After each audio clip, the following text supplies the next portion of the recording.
Looking for an easy appetizer for upcoming holiday events?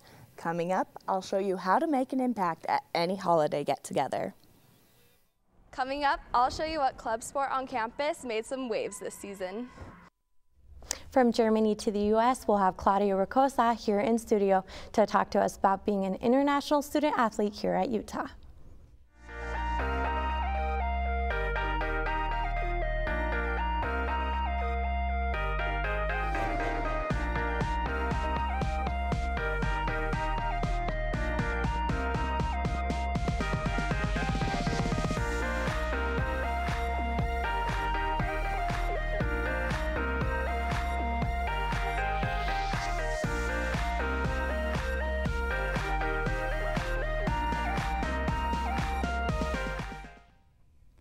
Welcome back to Newsbreak. I'm Brandon Riddle. And I'm Rachel Mon. Looking for a quick and easy appetizer to make for the holidays? Our very own Lauren Dean is live with us in the studio with a recipe that's sure to win favorites at any holiday party.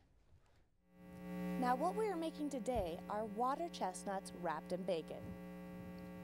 What you are going to need for this recipe is soy sauce,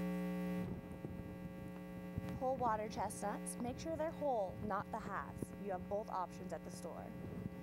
Some toothpicks, ginger powder, and curry powder, as well as your bacon. Now, we're going to start by making our marinade. First, take a half a cup of the soy sauce and 1/8 teaspoon of each, as well as the ginger powder. Now we're going to start beating that up. Obviously, you know, it's like any recipe. If you're going to double it, you have hungry people there at your party, you're going to end up doubling it, it really just depends on how big your party is going to be, how hungry they'll be, who your guest is. And as you're making this, you will find there are clumps that are forming in the sauce. It's completely fine. It's because soy sauce is so much thicker than the powder is.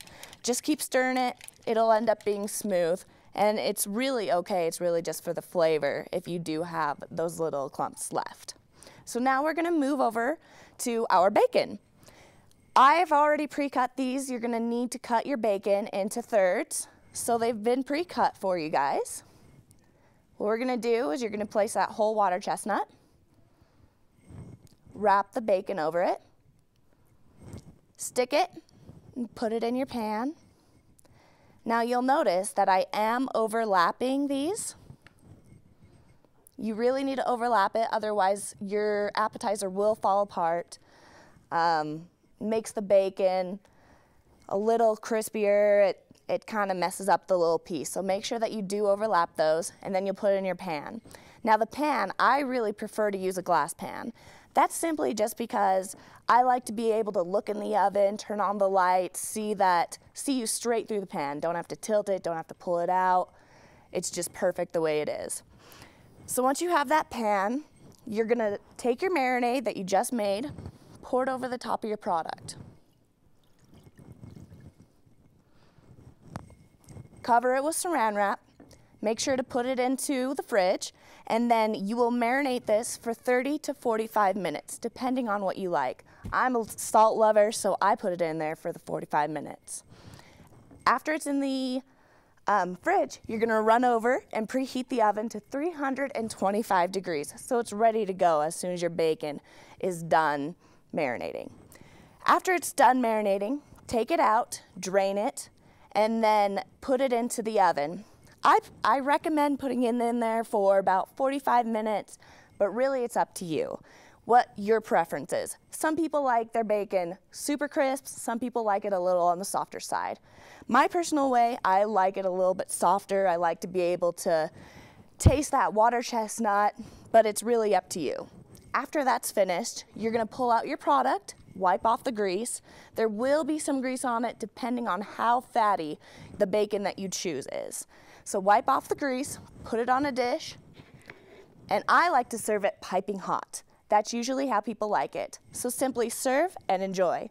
Now before making this, you should be warned. Everyone will be wanting your favorite dish at their parties, and you will get endless requests for the recipe. So make sure that you're up to the challenge beforehand. Back to you, Brandon.